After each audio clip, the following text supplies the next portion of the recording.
From around here, you can tell by my accent I don't come from around here. I came to Ireland 5 years ago, and we're both studying at the University of Ulster through Enniston, South West College. Yeah, know that? And we're doing creative media as a course, which is web development, animation, cartoons, filmmaking, all of that kind of thing, right? This is our final couple of months and then we're finished completely. And this is one of our work experiences that we have to do. But I enjoyed it thoroughly because I walk my dogs in Pettigo, around Pettigo all the time. So it's very familiar to me. And the first thing I saw was the station. Now mainly I've looked at Kesh, there wasn't an awful lot of information about Kesh. So when I refer to Pettigo, we can just call it Kesh as well, because they were all connected to the same line, weren't they? Anybody know anything about the line at all before we start? No. Where did it start from? Yeah. Where did it finish? Bundoran. Yeah.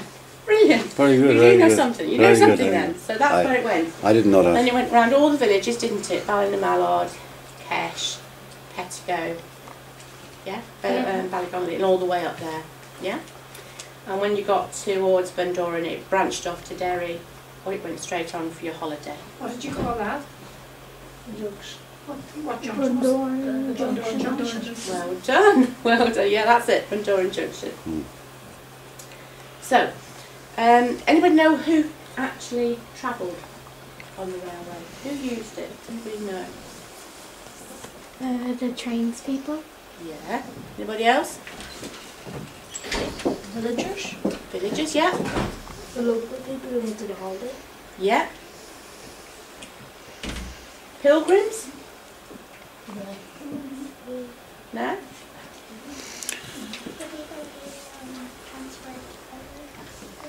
Right, I think what we're going to do, that's a good way to start, isn't it? There were soldiers, there were people, there were pilgrims, there were holiday makers, there were people going on their honeymoon.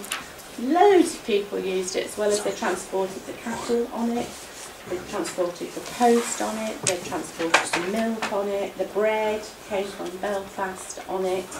So it was the centre of the community, okay? So what I'm going to do is I'm going to play the film, and then if you want to ask some questions afterwards, we'll fill in the gaps. And we'll see what you think. Yeah? Is that okay with everybody? So if you've got anything to ask me after the film, just raise your hand and we'll try and fill you in. Okay?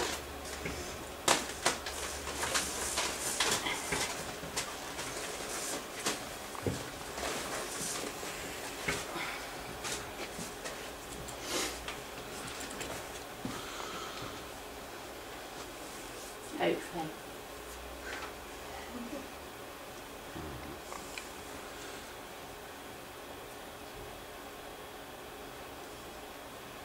What do you think? No. It's a good start. Try it again and say yes. Try it again. It's a what player? Aye. Looks good, doesn't it? There you go. Sound? Where's the sound? So at the front there, Trudy, you put on the sound box at the front there. Button, there's a silver button on the left. We'll have a button still on right to stop at PC eventually and turn the dial to the right slightly.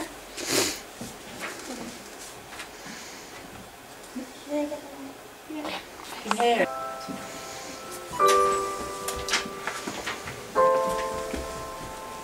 We're going to take a very special journey back to a time when the railway was at the heart of the local community.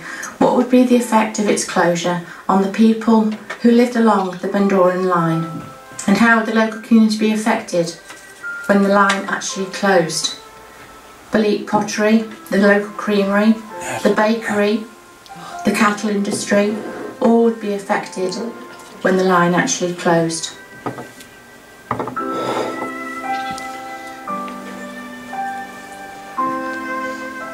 We're going going that direction there, going to Belfast. You know, it's a change from Bundoran Junction. While walking between the rail, where the blocks are one part of the line, you know.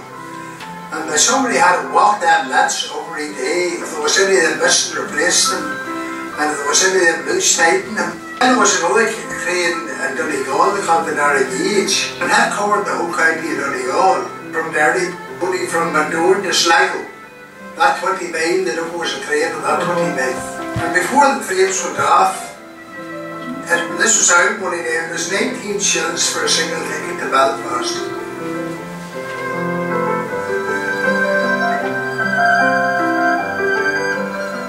For pilgrims coming from Dublin or Belfast. They got off at Pettigo station and then they were bussed out to the island. The train, it was steam engines at that time, where you would have 2 steam engines pulling carriages. So there was a lot of people on that trains coming into Pettigo at that time. They coming off the railway in 1866 made a huge difference to the pilgrimage of Lough Derg. It was a bit of an adventure just to get to Pettigo and to get Lough Derg before the railway arrived, but all of a sudden the railway was within about 5 miles of Lough Derg. And I grew up a little industry which was to do with horses and carriages, ponies and troughs and long carts and horses that congregated at the railway station every time the train came in. On any particular day, you had to be in the pilgrimage before 2 o'clock, so any of the early trains of the day, people disembarked and generally knew that they had 5 miles to walk, so it was a lot handier to take a trip on one of these horse-drawn wagons. And they were known to want to get back very quickly so that they could have take another group out, or maybe even a third group. So Queen Victoria is the person who's responsible for people going to the seaside. She built her house at the Isle of Wight, and she went brought the children to the seaside, and they ran about on the sand, built sand castles and bathed in the sea water, and this was considered a very eccentric sort of thing to do up to that period of time. But then if it was good enough for the Queen, it was good enough for everybody else. I got married. My father, complete with a black eye. He failed a duck somewhere the night before. Originally, my mother himself, and the best man, and bridesmaid, and Morris got married. They went to a train in Pettigo. The rationing and all that sort of thing. Some goods were in really plentiful supply in Free State, like sugar, butter, whiskey, various other things, and then in Northern Ireland you had tea and a lot of household goods. And some other projects, there was Smuggledore and were eggs, and there was an egg station in Blake here, and the egg dealer bought the eggs. Everything legal, and used to test each egg with a wee light to see if it was good or bad, and they were packed up in big boxes with I think about maybe 50 or 60 dozen wooden crates. And they brought them maybe several times a week by lorry to the railway station, and a load of them they were sent to England. But a big amount of those eggs were smuggled across the border. So officially, the Northern Ireland hens were laying a dozen eggs at a time instead of one. Married first, we had one of the old type with 4 big wheels. There was panels on the pram, and the mattress was set on the baby. So this is the normal. This is where the pram was made. But when ladies wanted to smoke, they came across the border, and took out the baby, took out the band, whatever goods they were smoking into the well, as we call it, of the pram, and put everything back in place again, and walked across the border straight to Customan, and everything was fine. The Customan that walked right there on the northern side, and he knew this one that used to be smuggling butter. So what he done, he put the butter on his head and then put the hat all over it. And now the Customan knew this, and he got him into the hut, and he'd on a big fire, and there was a big shot of them, and there was no time for the butter started coming down his jaws. Tied the trousers around you, and the coat covered them. And although, funny enough, the custom men, they never made you open the coat, or like they would probably have known what was going on. Surely, you got a pound of butter or a loaf of bread, and you were carrying it down in a shopping line. And if the custom man was there on the bridge, he would make you open the your bag, and if he saw a pound of butter or a loaf in it, he took it off you. And I mean, there was no questions asked. He just took it, and there was no. You didn't get a receipt. And she wait for ages, finally she could pack their messages and the bicycle, but she never packed the butter. Anyway, she had an awful wallet, anyway, whatever she had underneath, but custom man called her in anyhow, and she said that she'd have to open the coat and all this stuff. Something on the coach. Oh, Jesus Christ, she says, do you not know I'm due in another week? Tea and sugar and cigarettes. And money for it, you know. No, I just couldn't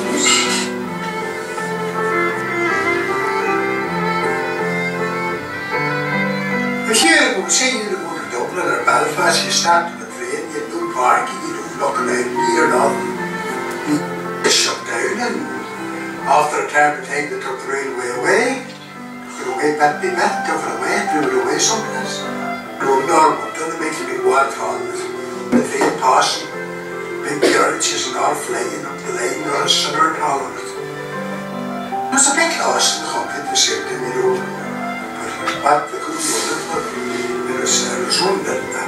And that the time you say, that's the matter. It required a considerable amount of investment, which wasn't going to be forthcoming. Run out of inspiration of what they might do with it, and so that's brought to an end. Personally, like, no matter how you might say like it's regretful that it's gone, like that it hadn't outlived its usefulness. And this is what is left of Pettigo Station and what is left of the Bundoran Line. It only took a few weeks for everything to be packed up, sold or stored away. We'll never know what future could have held for the Pettigo Station and the line itself. But if we stand here on the platform, perhaps we can hear the echoes of the many people who have passed through this station. Pilgrims, smugglers, holidaymakers, all part of its history. There's not much left of Pettigo Station and even less of the railway line. This is a sad end, and it is the end of the line for the Bundoran Express, Pettigo Station and all the other stations along the Bundoran Line. Should old acquaintances be forgot and never brought to mind, we'll have one toast before they close the Enniskillen Line. Farewell to Fontana Old Horse Tram, we'll never see it more. Farewell to Fontana Junction, the good old spot. There are more to Tulloch, the junction too. We'll send our greetings, King. We'll never see them once they close the Enniskillen Line. Farewell to Ballinamallard and to Enniskillen town. They sit in a queenly grandeur with Loch Erin all around. The mountain and the lake scenery around it too is fine. 'Twill be but a memory once they close the Enniskillen Line. Now let us from the junction go to Honor Irvin's town, then on to Kesh, where in the past sharp customs men were found. They seized our butter, sugar, jam, our whisky and our wine, but now our greatest loss will be the Enniskillen Line. And crossing the border we come to Pettigo, a place of ancient pilgrimage, as everyone will know. Then on to Castle Codwell, around the lakeside we will twine. What lovely beauty spots that grace the Enniskillen Line. Farewell to Ballyshannon and the border town Billig. The Sunday train will often keep us waiting half a week.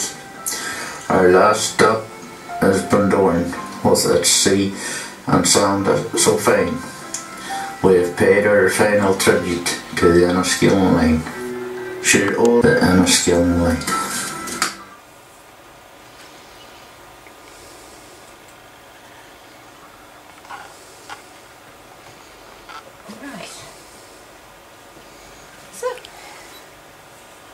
Character. Yeah. Oh yes, I had to edit some of his words out. Yeah, I would say you did. Right, so now, do we know who travelled on the Enniskillen line, on the Bundoran Express? Smugglers, yeah. Here's yours. Pilgrims, yeah, brilliant. Holidaymakers. Holidaymakers, Sunday schools and Saracens. yeah. Anybody else? People on honeymoon. People on honeymoon. People go to the beach. People go to the beach, yeah. Holidays. Holidays. Yes, holidays, lots of holidays. Soldiers. Soldiers, brilliant, because there was barracks in Enniskillen and there were barracks in Bundoran, weren't there?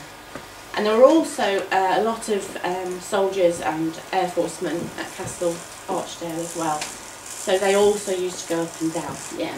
Cattle. Cattle, yeah. Day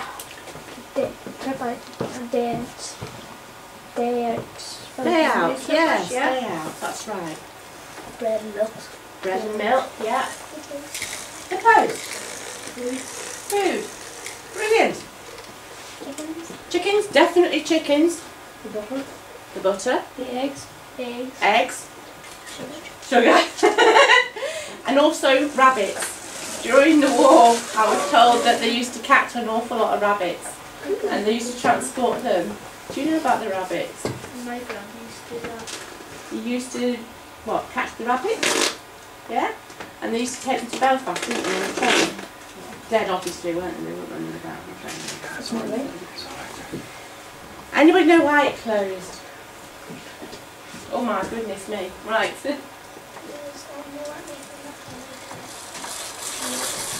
Right.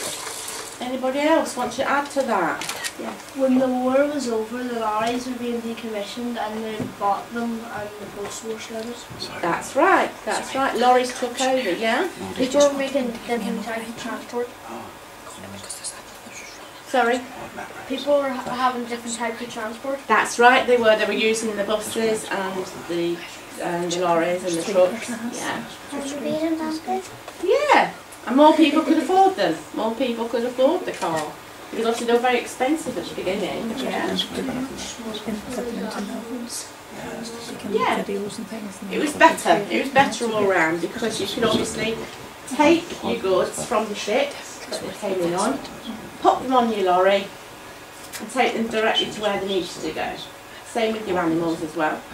In Pettigo they have a market where you can buy and sell your animals, and they have a holding pen at the station where they put the cattle on the train.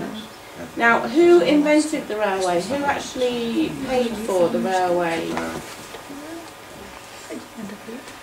Anybody know? Government.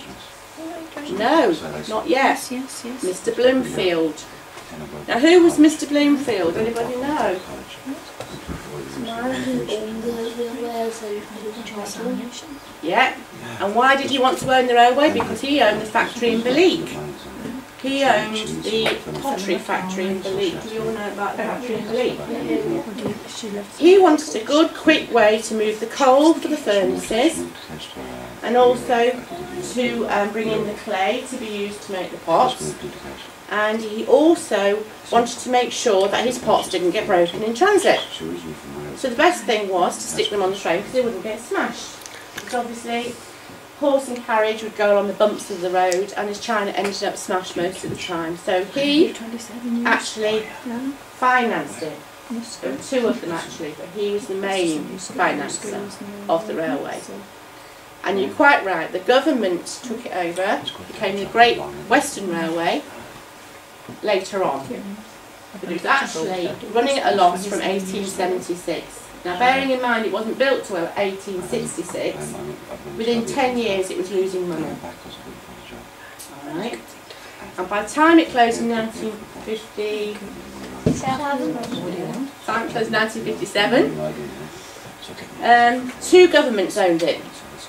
Which governments owned it? Anybody know? Yeah. Bundoran and Kesh. No. Bigger? Yeah. Northern Ireland. And who else? British. Yeah, Northern Ireland, yeah. Let's go. Bigger. Yeah. Northern Ireland. Yes, the South. Ireland. Well done. The South. So the two governments had 50% each And Ireland said, yeah, we'll give some more money, we'll try and invest in it and we'll get it going again. But Northern Ireland said no. And because of that, it closed down. And it happened so quickly. The land was sold off to the local farmers for nothing, next to nothing really. All the wooden tracks were lifted up really, really quickly. And they were used to make farm buildings or fencing, or in some people's homes they used them as a mantelpiece on the fire. They also used them there. And then the actual stations were actually stripped bare of everything. And that's why a lot of the stuff is in Enniskillen Museum, if you've been there. Yeah? And that's it. And the whole station was left to rack and ruin. Now, two other industries in Pettigo relied on it. There was the creamery and the mill. The mill to grind the flour to make the bread, and the creamery to make the butter. So when the train station closed, those two closed as well. So lots of people lost their jobs. And people no longer came and bought stuff from the local shops because they just got, because lots of them came from Galway to go to pilgrimage in Lough Derg. Anybody been to Lough Derg?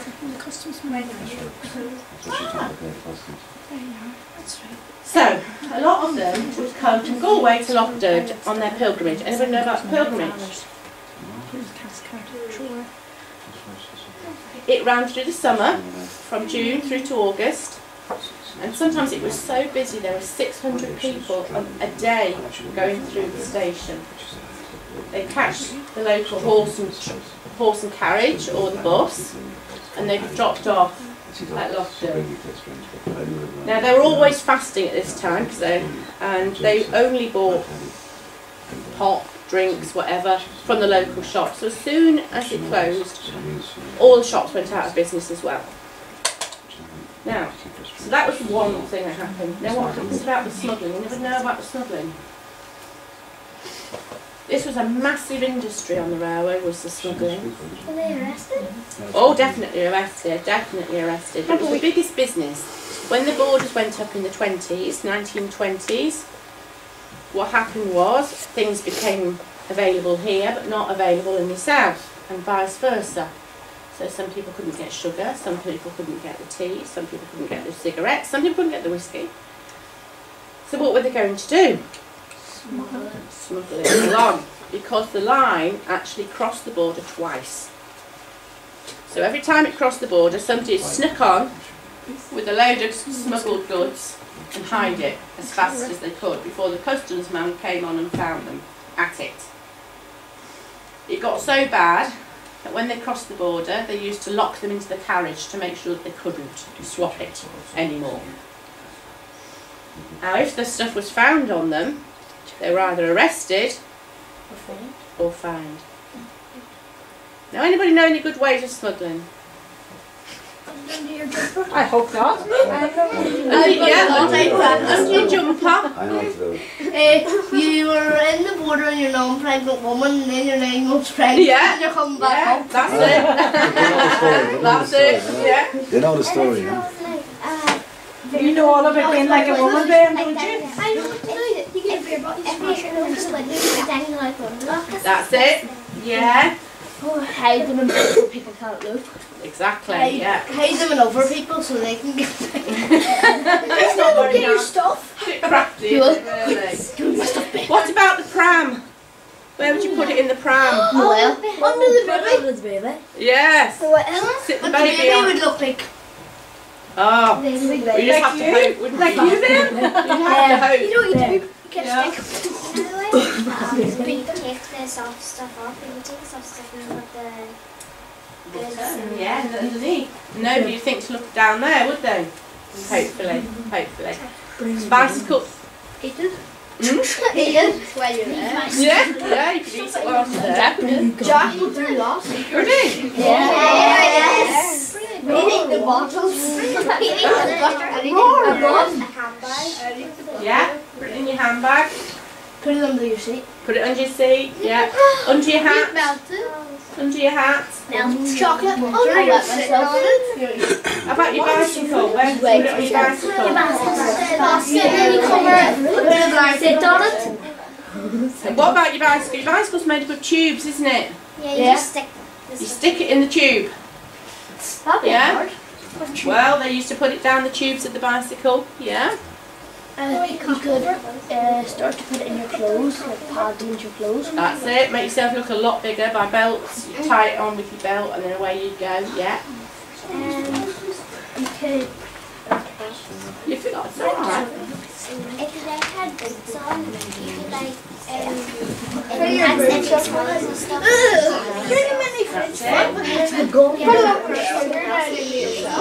Yeah.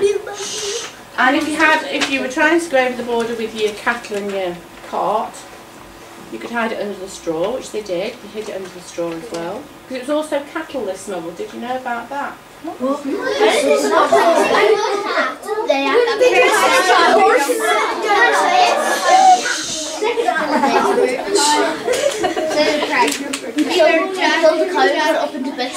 it's quite simple. It's quite simple how to do it. Somebody would say that the cattle were going over the border at one place, and when all the policemen went to that place, they passed the cattle over at another place. So they never knew. They'd find one old mangy cow standing there, but all the best cattle were going somewhere else across the border. I dressed it up as a horse and ride it over. So yeah, but it wasn't just at the border, was it? They chased you 10 to 15 miles away from the border. So it wasn't just on the border that they could get you. It's a horse, it is. Hands up, please. Hands up. Yeah. You could ride them. Like a bus, and then get somebody on a motorbike dressed as in red, and then they'll chase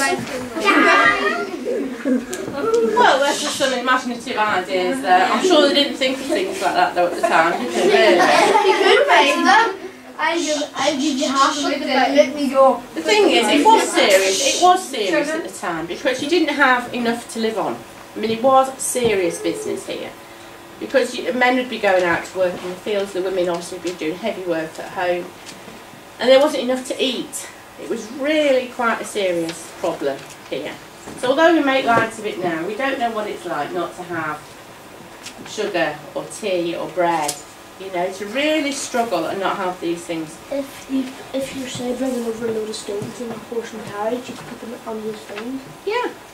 But they only did it, like Violet said on the video, because they had to do it. They needed it. Because it was bad enough after the 20s, it was bad enough then. But when the war started, it got even worse. Because then there was even less food for them. So you can imagine, what on earth can you do? Oh. What can you know... Drive on. Drive on? Yeah. But you'd have to run the man down. Yeah. He goes from front to Get silly now. Run the man down. That's not common. No, it was quite serious. It was quite serious. No, just Jane. Yeah. So obviously smugglers, yeah, they then obviously when we had nuns carrying smuggled goods as well. They hid it under the habits. We're in a habit of that. Yeah, quite a bit of a habit of that. So they were never, and then we had old people carrying hot water bottles.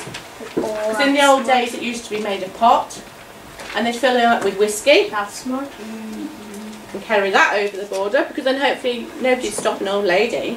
An old lady surely wouldn't be doing something as awful as that. Pull her handbag off. Leave me alone. That's what an old lady would do. When the war was on, if you had like a gun, you'd also have a bag with bullets in it. You could put the stuff in there. There were so many different ways, and a lot of the customers knew what was going on.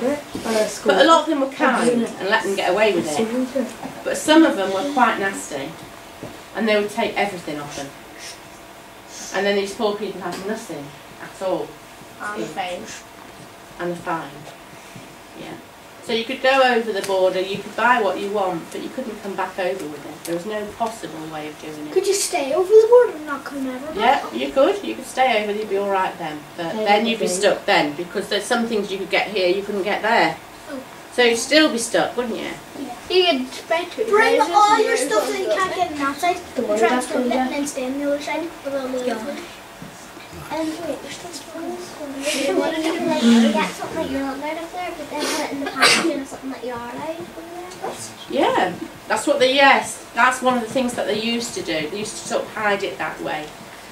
So obviously it came to a close, mainly because of the lorries, the trucks, and everybody thought that was going to be a better way. Now there has been a discussion about trying to reopen parts of the line again. Not for trains, but for walking, because obviously now nobody's going to give up their land in order to have the train back.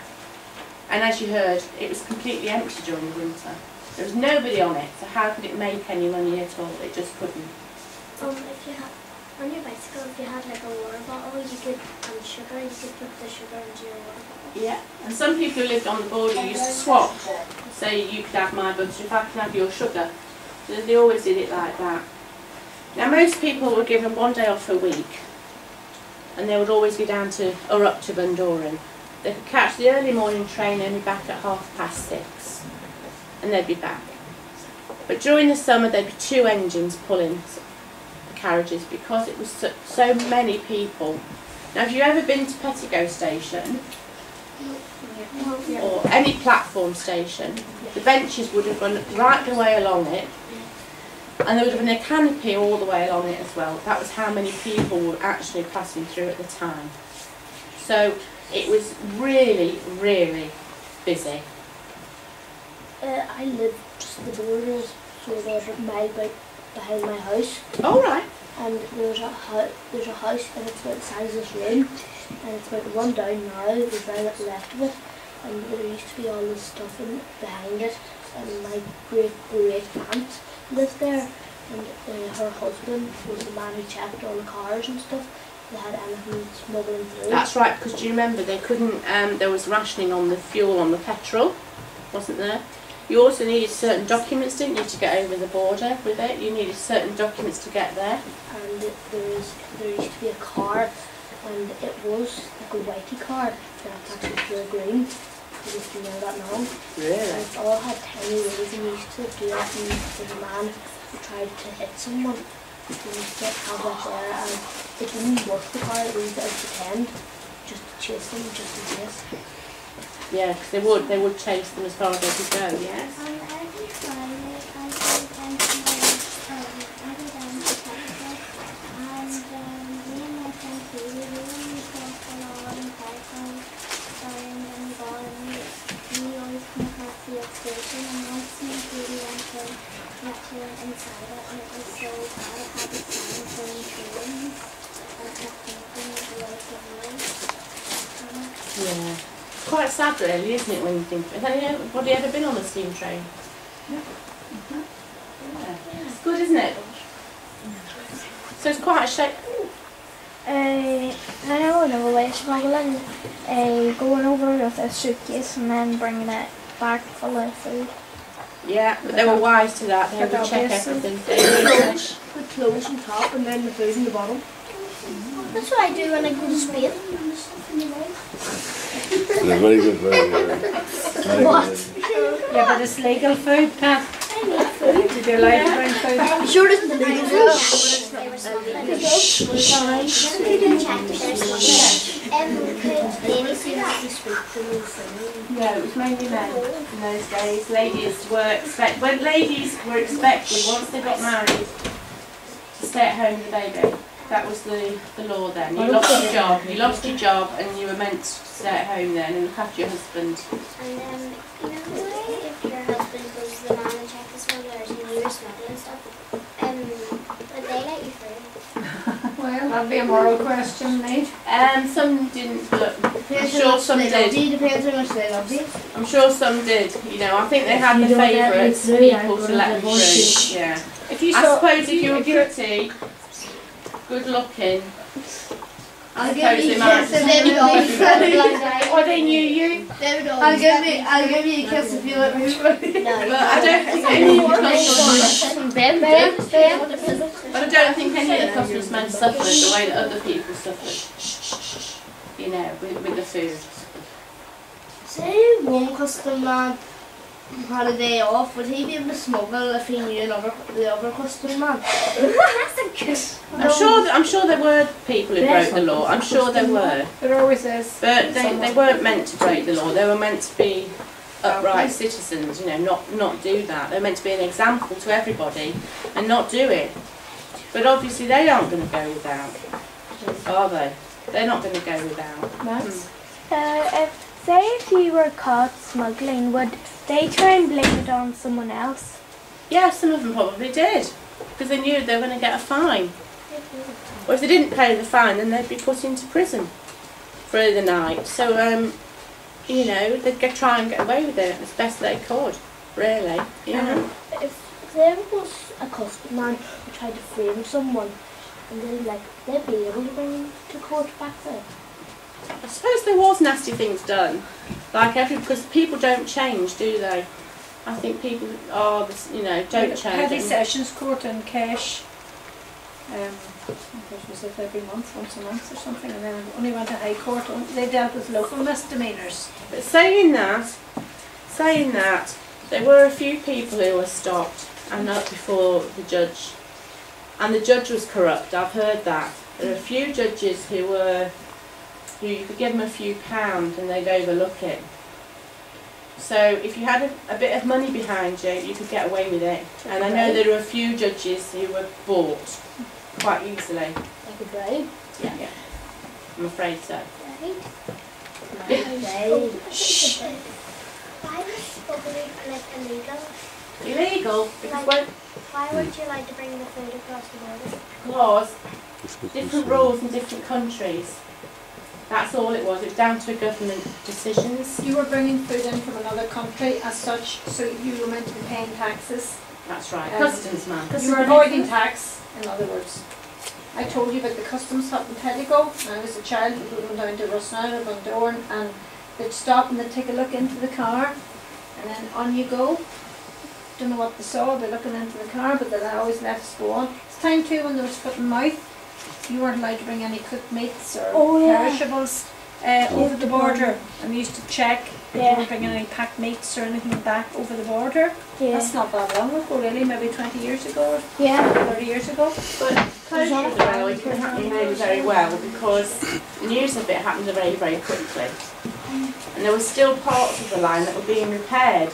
Paddy McAndrews there told me that there was one bit of the line that actually fallen into the loch on one bit. And they were still repairing it when they were given the notice that the railway was going to close. So there were still people working on the line who obviously were unaware that the railway was going to close at all.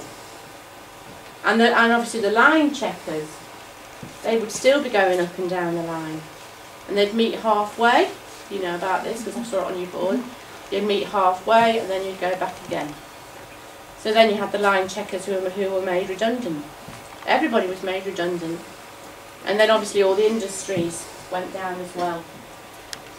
It was all a big disaster, I think, really. And who took over the transportation of all these goods when the railways closed? What happened?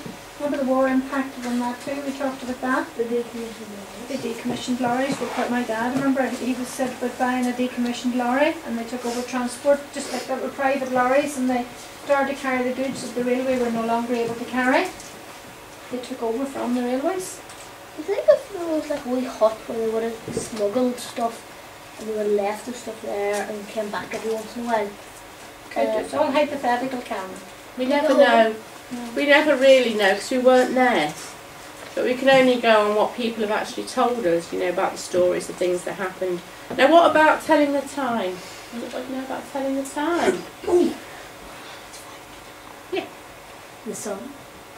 Yeah. Exactly. In the old days, you used to tell the time from where the sun was in the sky. Especially if you were out working in the farm, you know, in the fields, you'd look for the sun. When the trains came, they suddenly started telling the time by the train. Because they'd know that the train was going by at 9 o'clock, say 10 o'clock, and they'd know. So the train was also a good way of telling the time that they used. Yeah, so it's a very, very important way of life. were smuggling, would they have asked other people to smuggle something for them? Yeah. Yeah. Now, going back to holiday making in Bundoran then, how did the railway make loads of money? By having more and more holiday makers going to Bundoran. This is quite a hard question actually, yeah? Wouldn't they be going to the beach? They would. Because they'll probably want to get down there, and the train company will probably say, well, if you want to get down there, it'll be different price. Exactly, they had special excursions, but they also bought the hotel in Bundoran, you know, the Great Northern Hotel? Yeah. They actually bought that, the railway bought that. And what they offered people was an all-in ticket to go on the train, there and back, and to stay in the hotel. So they could make more money. Yeah, quite smart, because then nobody could compete with them either. And then they'd also make more money on St Patrick's Day, because everybody would come over the border then and meet up in different towns and have a good time. Or they'd come over for horse fairs. You know about horse fairs around here as well. So they'd come over here to buy their horses as well. So the trains were very, very, very important. And once they stopped, the horse fairs stopped, the cattle fairs stopped, and the shops closed down. So you can imagine if it was open now, you could be in Bundoran in about half an hour. Do you know where curries and skill and noodles? Well, we, with Cubs, we went up to this railway museum in Enniskillen, and they got a picture done about if the railway is still there. It had a nice train, it had a Lidl in the background and stuff. Yeah, you've seen the railway hotel there, haven't you? You've seen the railway hotel there. Yeah. All these hotels grew up along the line, so they all tried to make as much money as they could from people who were passing along the line. They all tried to make as best they could. And obviously all these people were then made unemployed when the railway stopped. So now, do you all know more about the line? Yeah. And remember, you're going to have to carry these stories on. How are you going to carry them? Remember? Your memory. You don't have to write it down, do you? Yeah. How could you relay that story to someone else? You could write it any other way. You could tell it. What? Internet, okay, but you could tell somebody a story, and then what will they do then? Pass it on. They'll pass it on, so passed down through generations. So a lot of that is done verbatim when you tell a story, not like the old legends. What? So it's a bit like a Chinese whisper, but you have to be very careful of historical facts, but I'm sure there'll be a bit of woven imaginativeness into it. So you pass the story on. It's very important to relay a story properly. It's good to remember. The thing is, the main thing is to remember.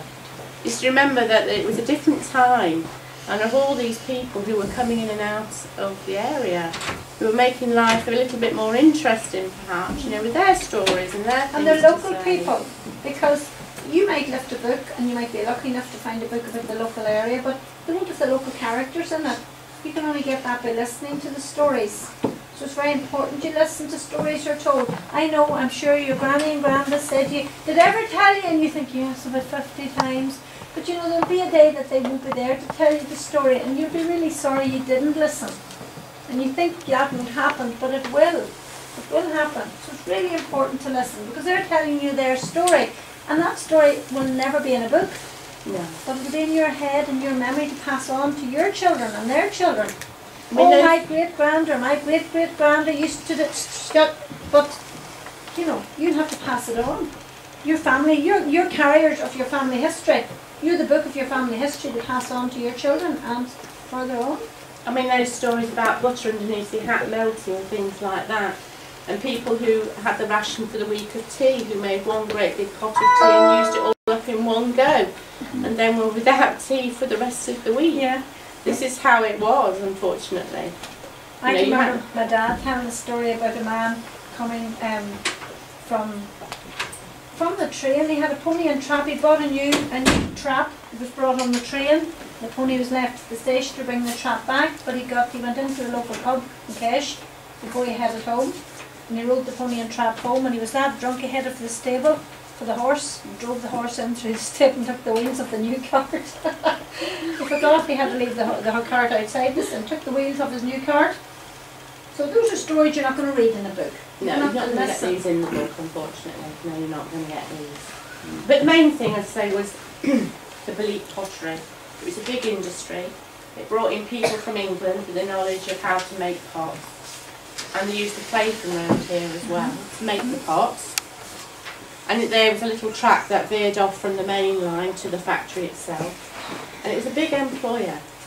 So not only did you have people running the furnaces to the kilns, you had the potters, you had the painters, you had the artistic people as well. So you had all those people involved in the industry, which are now gone. Well, thank you so much for a very informative talk. I know you've all enjoyed it. Yeah. Yes? It's on YouTube if you want to see it again.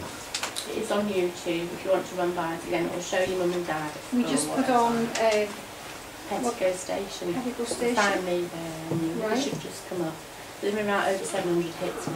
Right, and that's brilliant. So it's a lot of interest in You our know, those photographs, this is what I said, you need to ask at home because there could be photographs sitting inside your great grannies, inside a book at home, or maybe your mum has a photograph you never thought of. Photographs are very precious. Remember, photographs are memories that captured. It's a moment that will never happen again. You take a photograph, that's it, caught in time. That moment will never ever happen again.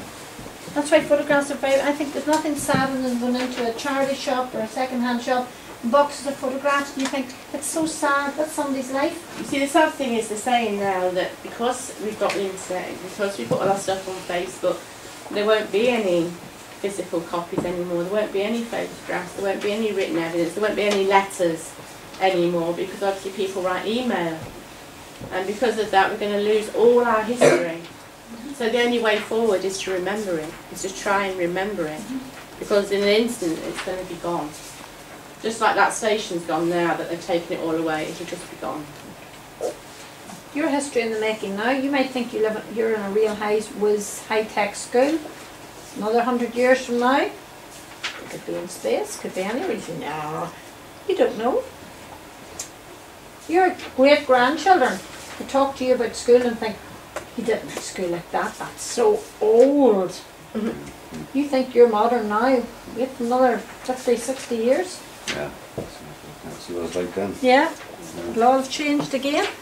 But there have been a couple of accidents as well at Petticoat Station, I don't know whether you know that. There have been a couple of people killed at Petticoat Station where they were buffeted by the trains. So it was a dangerous business as well, it wasn't all fun and games. It was quite hard at times as well. You know, the train stopping and coming through. So yeah, when you go there again and you stand on that platform, you'll be able to remember all them people who came through. Yeah. Right. Well, thank you very much. That was very interesting. I just open this door. There's a bit of air. A cup of tea. Very good in that. Quite strange for a person who isn't a local to come in to talk to us about our locality. But I grew up in a town with the big Great Central Railway in the middle of England, and I used to, and in North Yorkshire Moors used to have a train running right the way across it, and that closed as well during the 50s.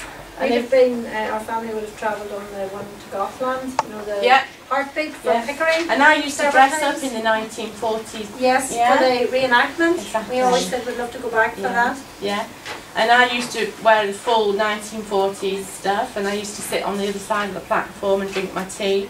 And in those days, it was never in a plastic cup. You always had it in china, and you wore your gloves, and you put your best hat on. And to go on the train was like a big thing, and you'd make sure that you looked your part. And everybody looked really smart, and the soldiers were on the station as well. And that's one thing I'd love to go back up to Pickering for that weekend of the reenactment. That's where they turned the village back into a wartime village, and you travel on the train, and the soldiers are travelling on the train. I think as it was in wartime. All the people are dressed in costume. All the shops are done up to look at war shops and the goods. You get policemen dressed up as policemen of the town. You get undertakers dressed up as undertakers. Nothing in the village Time. looks as it is today. No. Everybody goes back to the 1940s. Just be super. All the old fur, if you've seen them, the fur stoles that they had round their necks, and the men all wore proper hats. And then you have the spivs selling the corsets and all the rest of it on the street corner. It's brilliant.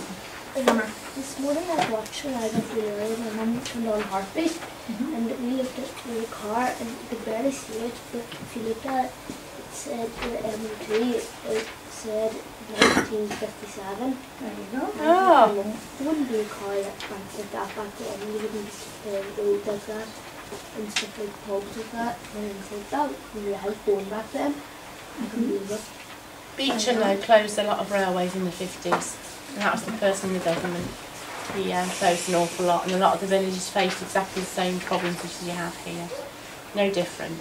I mean, they might be over the water, but they're exactly the same. Exactly the same sort of people struggling every day. No different. So, children, what have we to say? Thank you. And you did enjoy it? Yes. Definitely. And you go home now and you'll impart all that information to your parents. You may not know it. And maybe they'll add a little bit more to the story, or maybe you'll ignite a little memory in Granny or Granda or in elderly neighbours. Sure, your mum would glad she ironed that sweatshirt, Justin. You've rolled in the ball. They'll add little bits to it. He's rolling the ball. That's very good. I love the expression. Yeah, I had a... So, you know, sometimes somebody's saying something, you know, that triggers a memory, like a smell will trigger a memory, or a word will trigger a memory, or a picture will trigger a memory. So maybe you go home and you tell them, you'll hear stories maybe from your grandparents or great-grandparents or elderly relatives that they never thought to tell you, but you'll trigger a memory in them. So you may be coming back next week to us and tell us, oh, I told my granddad, he told me something else. Okay? That was great. Thank you so much.